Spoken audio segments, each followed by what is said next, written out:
Ernesto Ramirez trusted the supposed experts and was early to get his teen son vaccinated. He had heard nothing about any risks associated with the COVID-19 jab, thought he was doing his best for his son. So when his son suddenly died shortly after the shot, he was desperate to find answers. And now he's fierce about sharing this story and demanding accountability for a lack of informed consent. So thank you so much, Ernest, for being here with me. Yes, ma'am. Thank you. You bet. I interviewed you. I think I was like one of the very first people to interview you because you were at an event that I was at actually in Austin. And, you were still so broken. And of course, you always will be because, grief never goes away. But it has been inspiring to see you go from being so broken to now you're out there. You're like everywhere. You're fighting.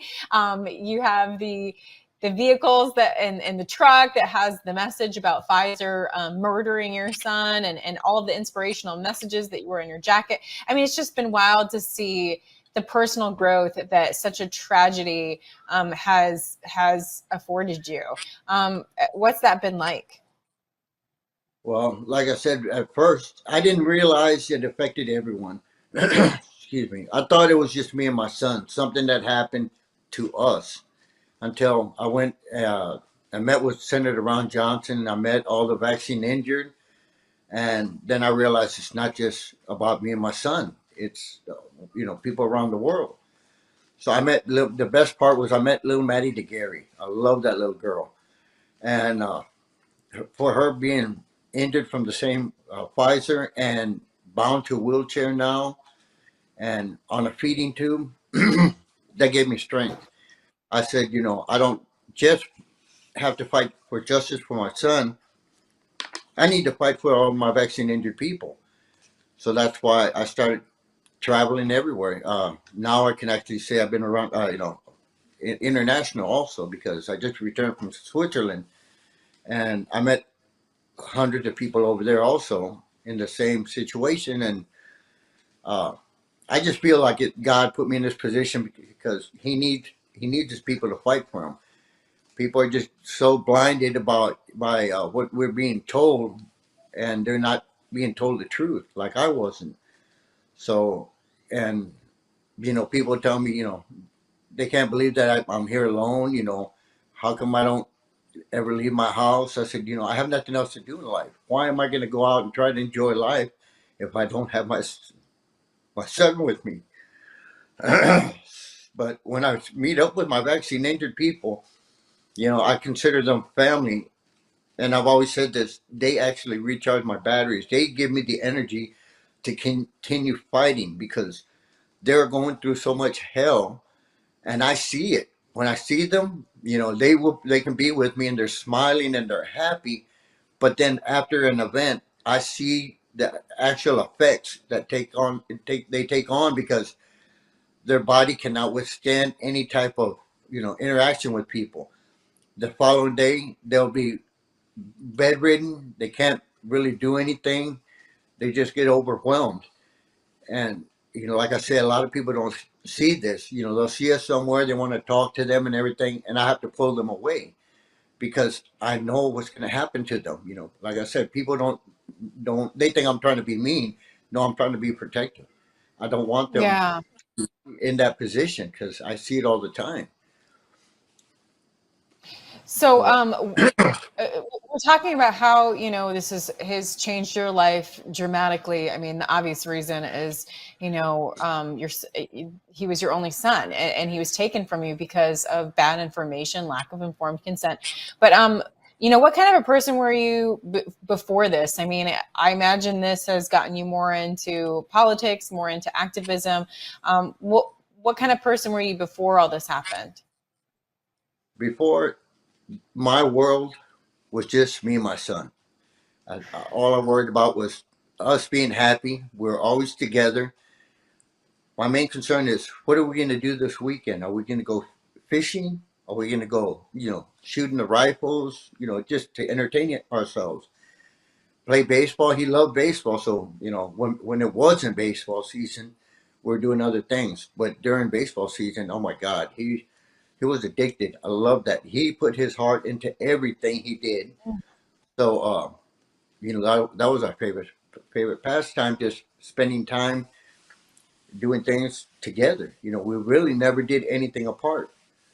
And like I said, people tell me, oh, Ernest, they follow me, they see what I'm trying to do, and they tell me, oh, you're such a wonderful man, and you're this and that. I said, the thing is, you don't understand. This is not who I was. My son made me who I am. If it wasn't for my son, you wouldn't see the same person just sitting here right now. So I give all everything to my son because he made me want to be the father that I never knew. That's why I always try to show my son that I loved him. I hugged and kissed him all the time, and that's why I try to tell people to hug and kiss your children. Let them know that you love them. Just don't say it, to say it. It's not just a word. Make sure they know and understand how much you love them. I did it on a regular basis with my son, and right now to this day, I feel like I didn't do it enough. That I should have done it more. But don't take I your think that's, children. yeah, we No can't one take should that. take your children for granted. That's what I want to say. You know. Yeah. But that's one of the most heartbreaking things about this is because, I mean, this all happened because you were trying to do the very best for your son. You were advised to get this shot for him because he was sick with COVID. Is that why No, they told him? no, we never caught COVID. Never. We stayed indoors. We never really, went out into the public. I was trying to protect my son. Then they said, like I said, here they would only show people catching COVID, being locked up in the hospital alone, and put on ventilators and dying. And Hmm. there's no way in the world I wanted that to happen to my son. And he wasn't Yeah. going to be alone. I would have fought my way into the hospital to be by his side. So Yeah. when they said it was safe and safe for the teenagers, I believed the lie. I figured it was just a scare tactic to get everyone to take that poison, and I regret it every day. Because if it hadn't been for my love for my country, government, I would have never done this. My son, I used to push him to get educated, go to college. He said, "No, Dad, I want to join the Air Force." That's why I say he wanted to fight for the same country that turned their back on him. And Mm. that's what's really upsetting to me.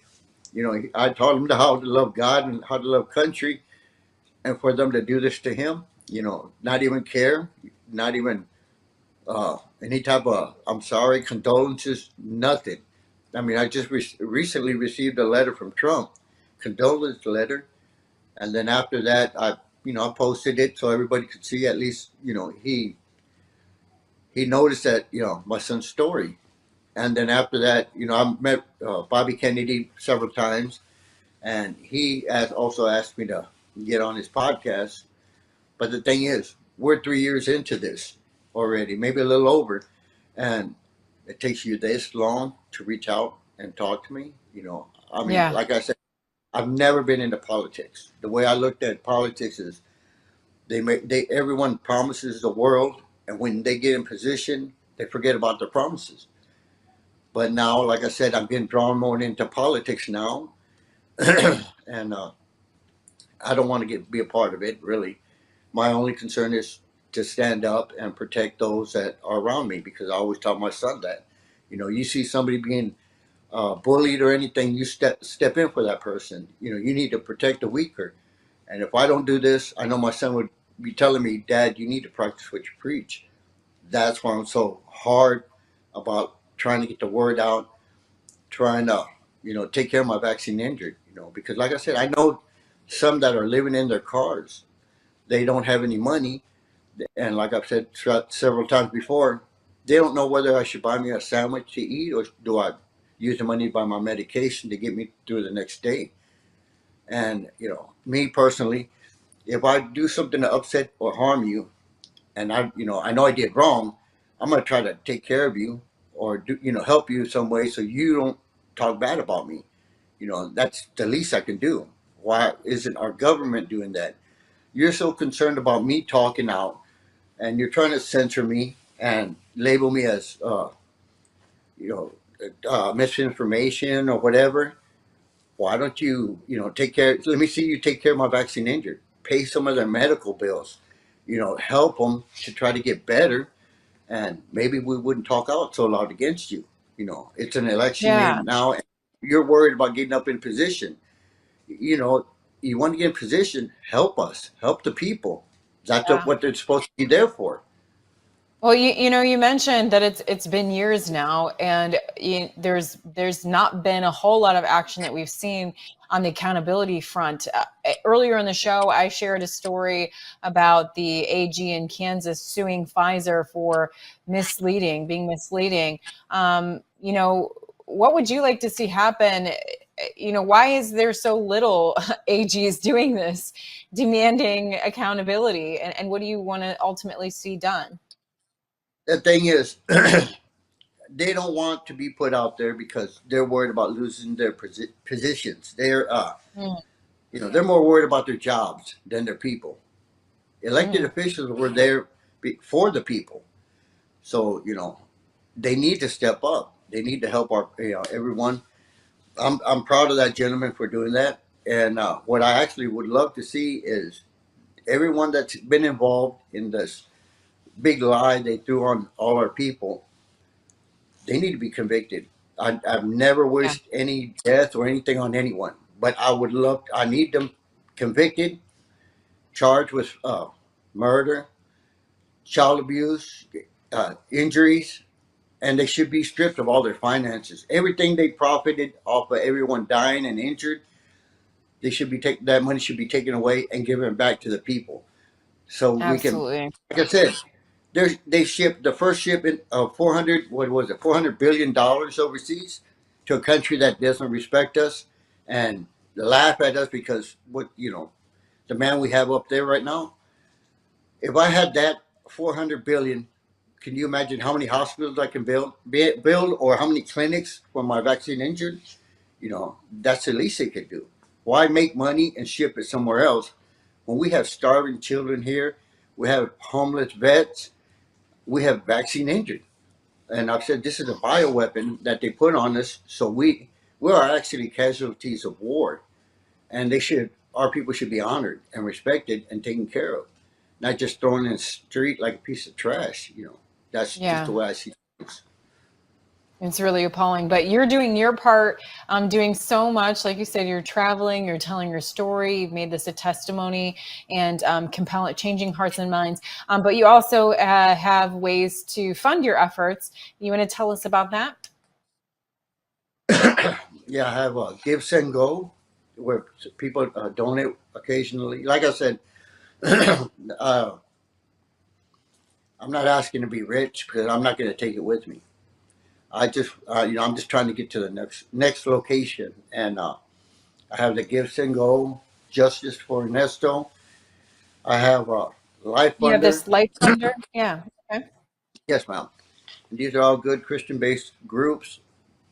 Compared to, I'm pretty sure you remember GoFundMe, deplatformed me because I was raising money to go to DC, and so I'll never use that, whatever you want to call it again, because they're just thieves and they try to muffle and silence us.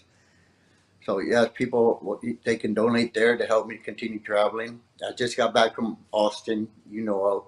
The week before that, I was invited to Switzerland to go speak in front of the United Nations, and I joined the rally, the march that was there.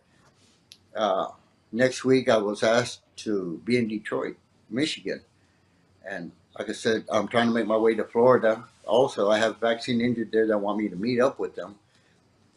I will go anywhere I'm asked to go. I will speak out. If I have to stand on any Capitol steps alone, so be it. I don't mind. You'll do I it. mean, Yeah. yeah, I do as much as I can Ernest, with what I have. yeah. You are such an inspiration. It's clear you have such a huge heart, and I'm just so proud of you for. I mean, I know what it's like to grieve a close family member, and I know it's hard.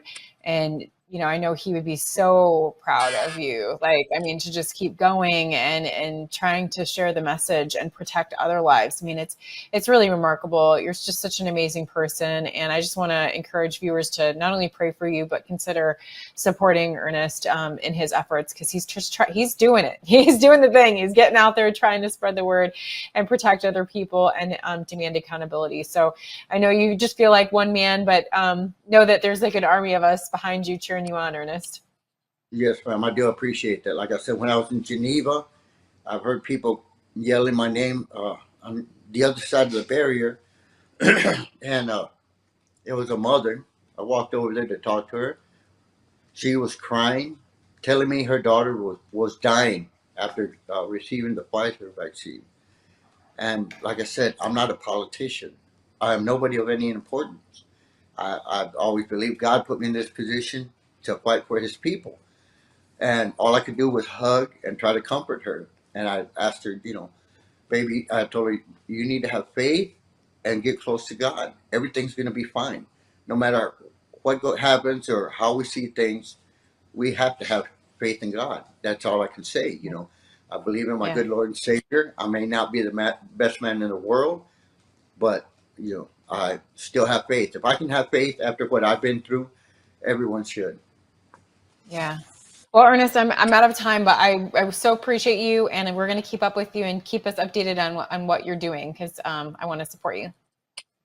Yes, ma'am. Thank you. I really appreciate it. You bet. All right. Up next, we have more interviews from the red carpet at the pandemic premiere from over the weekend. But first, as I said before, you have to prepare for the worst. And part of